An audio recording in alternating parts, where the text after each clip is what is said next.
जय हिंद। आइए अब हम लोग जो है इंटर स्टेट रिलेशंस के बारे में पढ़ेंगे। जैसे हम लोगों ने फेडरलिज्म या संघवाद को जब हम पढ़ते हैं तो क्या पढ़ते हैं कि सेंटर और स्टेट के मध्य के रिश्ते, मतलब सेंटर और स्टेट रिलेशंस। लेकिन उसके साथ साथ जो डिफरेंट स्टेट्स हैं, राज्य हैं, ठीक है, 28 से 29 राज्य हो गए, यूनियन टेरिटरीज हो गए, केंद्र शासित प्रदेश हो गए। इन तमाम स्टेट्स के मध्य में कैसे कॉरपोरेशन हो, कैसे समन्वय और हार्मोनियस रिलेशंस हो, इसके बारे में भी जानना आवश्यक है। और एक पूरे के पूरे नेशंस के उत्थान, उन्नति, प्रगति के लिए केंद्र और राज्य के मध्य में रिश्ते तो अच्छे होने चाहिए, साथ साथ डिफरेंट रिलेशंस जो इस्टेब्लिश होते हैं बिटवीन द स्टेट्स, उसे भी हार्मोनियस ही होना चाहिए। तो इंटर स्टेट रिलेशंस को आज से हम लोग प्रारंभ कर रहे हैं, पढ़ने जा रहे हैं। State clear? तो successful functioning of the Indian federal system, यहाँ कहा जा रहा है कि इंडियन फेडरलिज्म को या इंडियन फेडरल सिस्टम को, मतलब भारत के संघवाद को अगर सक्सेसफुल होना है, एक प्रकार से भारत की संघवाद की जो संरचना है उसमें सफल होना है, सफलता सुनिश्चित करनी है कि भारत में फेडरलिज्म का जो ढांचा है वो सही कह सकते हैं तरीके से चल रहा है, तो इसके लिए जो है system depend not only on the harmonious relations and close corporation between the centre and state. तो फेडरलिज्म सही तरीके से इसका क्रियान्वयन हो रहा है या नहीं, इसके लिए सिर्फ और सिर्फ केंद्र और राज्य के मध्य में ही जो है क्लोज कॉर्पोरेशन, ठीक है, समन्वय, साथ साथ गहरे रिश्ते नहीं होने चाहिए, बल्कि but also between the inter से स्टेट और स्टेट इंटर से। कहने का मतलब है कि जो डिफरेंट राज्य हैं उसके मध्य में भी हार्मोनियस और एक प्रकार से कॉर्पोरेटिव और कंपेटिटिव रिलेशनशिप होने चाहिए। क्लियर? ठीक है। तो ये लाइन का मतलब ही यही है कि जो भी डिफरेंट जैसे बहुत सारे राज्य हैं, यूपी है, तमिलनाडु है, कर्नाटक है, केरल है, ठीक है, मणिपुर है, अरुणाचल प्रदेश है, सिक्किम है, ठीक है, वेस्ट बंगाल है, जम्मू कश्मीर, लद्दाख, इधर गुजरात, महाराष्ट्र, बिहार, झारखंड, ठीक है, छत्तीसगढ़, उड़ीसा, जितने भी है, नागालैंड, मणिपुर, त्रिपुरा और जितने भी स्टेट्स भारत के पूरे राज्य, ठीक है, के अंतर्गत।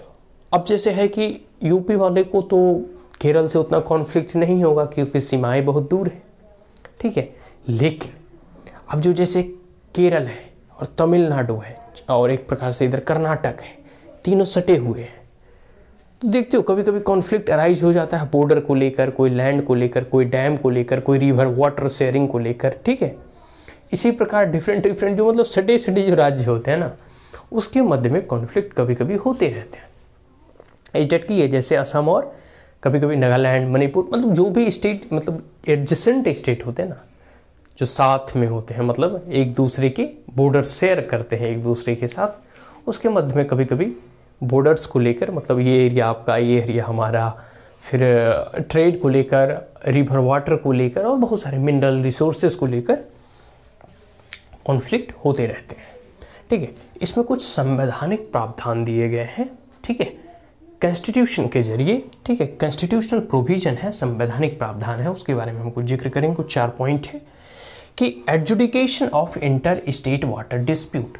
देखो कोई भी नदियां हो, जैसे गंगा को ही ले लो, गंगोत्री से निकलने के बाद नॉर्दर्न स्टेट को पार करते हुए बंगाल की खाड़ी में वो मिलती है, कितनी स्टेट को वो कवर करती है।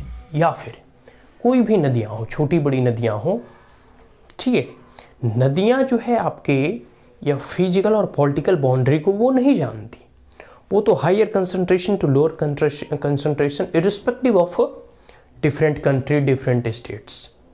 बहुत सारी ऐसी नदियां हैं जो कि तिब्बत से निकलती है, चाइना से, ठीक है, और वो भारत में आती है, जैसे ब्रह्मपुत्र वगैरह हो गए। बहुत सारी भारत से नदियां जो है पाकिस्तान में जाती है, बांग्लादेश में जाती है। Is that clear? तो नदियां जो है कभी भी आपके यह मनुष्य के द्वारा बनाए गए पॉलिटिकल बाउंड्री को, वो तो अविरल जो है बहती रहती है, जिधर उसका प्रवाह जाएगा, बहा के वहाँ बहेगी। तो जितने भी स्टेट्स हैं, ठीक उसी प्रकार स्टेट्स हैं, जैसे एक कावेरी और कृष्णा रिवर, ये जो डिस्प्यूट है, इन लोगों इन सब चीज़ों को आप पढ़ते ही होंगे, ठीक है।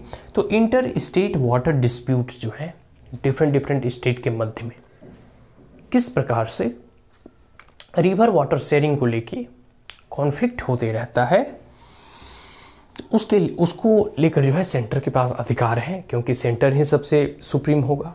यहाँ तो अब ये भी स्टेट कहेगी कि हमें भी अधिक वाटर, जैसे तमिलनाडु और कर्नाटक में होते रहता है, ठीक है। ये स्टेट कहती है कि मुझे अधिक वाटर चाहिए, और इधर वाले मतलब तमिलनाडु भी कहती है मुझे अधिक वाटर चाहिए, और कर्नाटक भी कहती है नहीं, वाटर के भी जो है हमारे पास खुद स्कैरसिटी, हम कहाँ से इतना दें।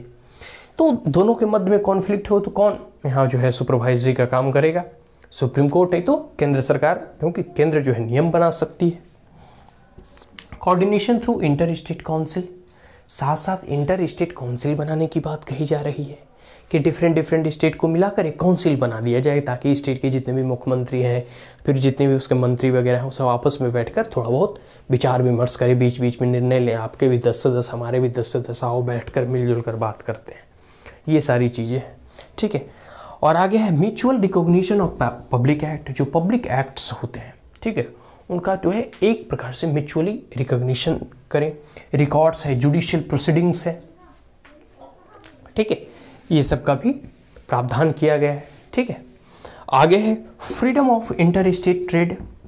अब जैसे पूरे के पूरे भारत है, ठीक है, अब रॉ मटेरियल कहीं प्रोड्यूस हो रहा है, मार्केट कहीं और है, लोग कहीं और काम करने जाते हैं, देखते हो एक प्रकार से जो है कि मैन्युफैक्चर कहीं और होता है, रॉ मटेरियल कहीं और से आता है, प्रोडक्ट को बेचा कहीं और जाता है। क्लियर है? तो ठीक उसी प्रकार डिफरेंट जो स्टेट है, तो जो उसका कॉमर्स एंड इंडस्ट्री है, वह इंटरकोर्स होता है, एक स्टेट से दूसरे स्टेट में जाता है।